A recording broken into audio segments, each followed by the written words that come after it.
এই কর্মচারীদের দাবির কথা তুলে ধরতে গিয়ে একবার সাসপেন্ড হয়েছি। এই কর্মচারীদের কথা বলতে গিয়ে বিভিন্নভাবে প্রশাসনিকভাবে হয়রানির শিকার হয়েছে। এই কর্মচারীদের দাবির কথা তুলতে গিয়ে আজকে নেতাদের মধ্যে শত্রু হয়েছে। এই কর্মচারীদের কথা বলতে গিয়ে, এই দাবির প্রতিবাদ করতে গিয়ে আমি আবার বদলির শিকার হয়েছি। অথচ সেই অকৃতজ্ঞ কর্মচারীরা তার গুরুত্ব বোঝে না, তারা এর গুরুত্ব বোঝে না, তারা নিজের দাবিটা তুলে ধরে না যে আমি এত হয়রানির শিকার হচ্ছি, এত কষ্ট পাচ্ছি, আপনাদের গালি খাচ্ছি, তারপরও আমরা চাই আপনাদের দাবিটা বাস্তবায়ন হোক। এটা কি আমার অপরাধ?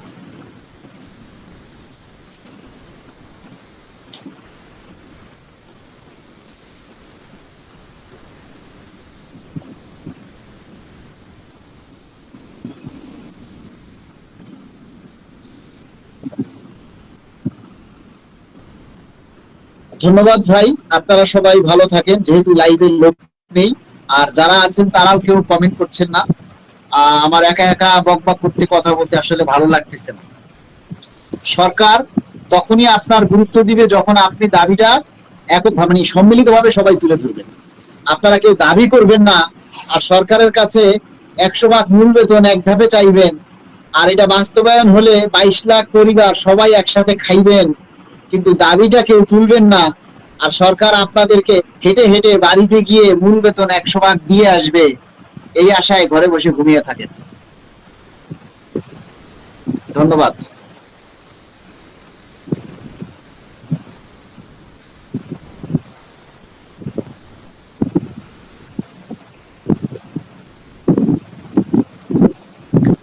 শাহাবুদ্দিন গাজী, মালিক ভাই আপনি বলেছেন পিআরএল ভোগরত অবসর চাকরিজীবীদের জন্য সুখবর।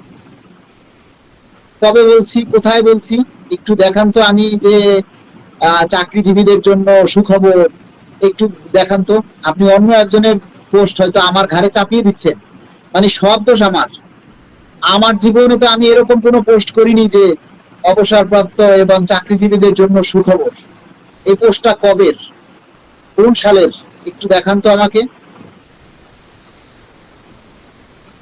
ইফাজ জোয়ারদার লিখেছেন, মালিক ভাই বিভিন্ন পত্রিকায় পড়ছি যে বাড়ি ভাড়া ভাতা কমিয়ে দেবে, সত্য?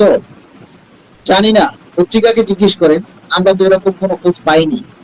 তবে যেহেতু আপনার বেসিক বাড়বে, বেসিক বাড়ার সাথে সাথে বাড়ি ভাড়ার হারটা একটু কমতে পারে। যেমন ধরুন একজন কর্মচারীর আগে বেতন ছিল 30,000 টাকা, এখন তার বেতন বেসিক হয়ে যাবে 60,000 টাকা। তাহলে আগে সে 30,000 টাকার 50% বাড়ি ভাড়া পেত, 30,000 টাকার 50% বাড়ি ভাড়া হলো 15,000 টাকা। আর এখন সেই লোকটাই যখন 60,000 টাকা যার বেসিক হবে, তখনও যদি তাকে 50% বাড়ি ভাড়া দেয়, তাহলে 50% বাড়ি ভাড়া হবে 30,000 টাকা। তাহলে বুঝতে পারছেন, যার বেসিক 1 লাখ টাকা হবে তার কত হবে। তো সেই হিসাবে হারটা, বাড়ি ভাড়ার হারটা আগের চাইতে একটু কমানোর সম্ভাবনা রয়েছে। কিন্তু বিষয়টা হচ্ছে, আমরা যে এই যে ফেসবুকে পেয়েছি আপনার ছবি সহ, ফেসবুকে পাইছেন আমার ছবি দিয়ে অনেকে অনেক কিছু প্রচার করতেছে। শাহাবুদ্দিন গাজী ভাই, ফেসবুকে আমার ছবি আমাকে ব্র্যান্ড হিসেবে ব্যবহার করে, আমার ছবি ব্র্যান্ড হিসেবে ব্যবহার করে বিভিন্ন পেজে প্রচার করতেছে, আর তারা আমার নামে চালিয়ে দিচ্ছে। আপনি দেখবেন আমার এই নিউজ 10 এবং আমার এই ভোরের আলো পেজ থেকে আমি নিজে লিখেছি কিনা সেটা দেখবেন। এখন শাহাবুদ্দিন গাজী, আপনার ছবিটা ডাউনলোড করে যদি আপনার ছবির উপরে আপনি লিখে দেই যে গতকাল পে স্কেলের গেজেট হয়েছে, তাহলে কি বলবেন? আপনি বলেছেন? বলেন। আবেগ দিয়ে কাজ করেন না, বিবেক দিয়ে কাজ করবেন। অনেকেই আমার ছবিকে ব্র্যান্ড হিসেবে ব্যবহার করছে, তারা প্রচার করতেছে, তাদের ভিউ কামাচ্ছে।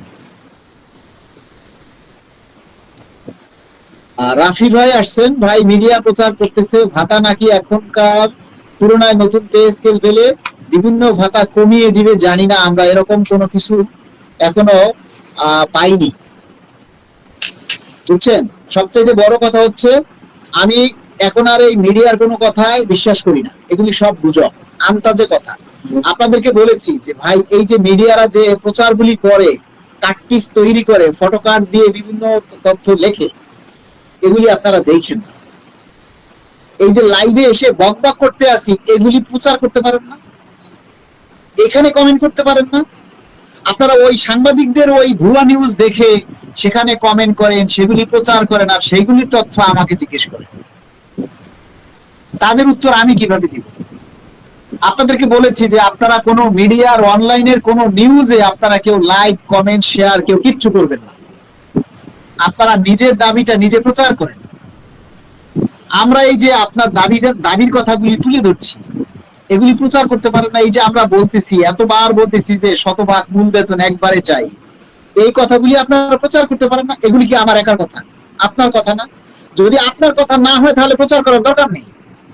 যদি মনে করেন শতভাগ মূল বেতন চাই, 1 জুলাই থেকে শতভাগ মূল বেতন চাই, এই বেতন এইটা যদি আপনারা বলতে না পারেন তাহলে শেয়ার করার দরকার নাই। অগ্রনীল মালিক ভাই, আপনার পেজ কয়টা? সত্যটা যদি বলতেন। আমার পেজ 2টা, এখন এই নিউজ 10 আর ভোরের আলো 71। আমার আর কোনো পেজ নাই। আমার যত পেজে আমার ছবি ভিডিও দেখেন, এগুলি কোনোটাই আমার না। সারা বাংলাদেশের লোক আমি একা না ভাই। মনে করেন আপনার এই অগ্রনীল, এখন এই অগ্রনীলে আমার ভিডিও, আমার ছবি ডাউনলোড করে যদি আপনি প্রচার করেন, তাহলে অন্য একজনে আমাকে প্রশ্ন করবে, ভাই অগ্রনীল কি আপনার পেজ? তখন কি বলবো বলেন? অনেক পেজ আছে, শত শত পেজ আছে যেখানে আমার ছবি ডাউনলোড করে প্রচার করতেছে, যেখানে আমার ভিডিও ডাউনলোড করে প্রচার করতেছে। এখন আপনি কি বলবেন? ওগুলি সব আমার পেজ। আমার পেজ এই নিউজ 10 আর ভোরের আলো 71, full and final, it's clear. I have no other page. Clear? Shahabuddin ভাই দুঃখিত, বারবার ঢোকার কারণে লাইভটা কেটে যাচ্ছে, তারপরও আবার চেষ্টা করছি। আচ্ছা ঠিক আছে।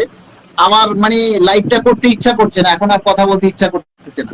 কেননা আমি আবার এমন মানুষ যে আমার সামনে যদি লাখ লাখ দর্শক থাকে, তখন আমার কথা বলার স্পিড বেড়ে যায়, কিন্তু আমার সামনে লোক না থাকলে কথা ভিতর থেকে আসে না, তখন আরো মেজাজ খারাপ হয়ে যায়। যখন জনগণ মানে উপস্থিত জনতা যখন বেশি থাকে, তখন আমার কথা বলার স্পিড বেড়ে যায়, কথা বলার গতি বেড়ে যায়, কথাগুলি ভিতর থেকে আসে। আর সামনে যখন দর্শক না থাকে, তখন আর মুখ থেকে কথা আসে না। তো সবাই ভালো থাকবেন। যদি আপনারা মনে করেন যে না আপনাদের 100% মূল বেতন দরকার, তাহলে সেটা প্রচার করেন। শেষ ভালো যার সব ভালো তার। সরকার হেঁটে হেঁটে আপনার ঘরে গিয়ে 100% মূল বেতন দিয়ে আসবে না, এটা মনে রাখবেন।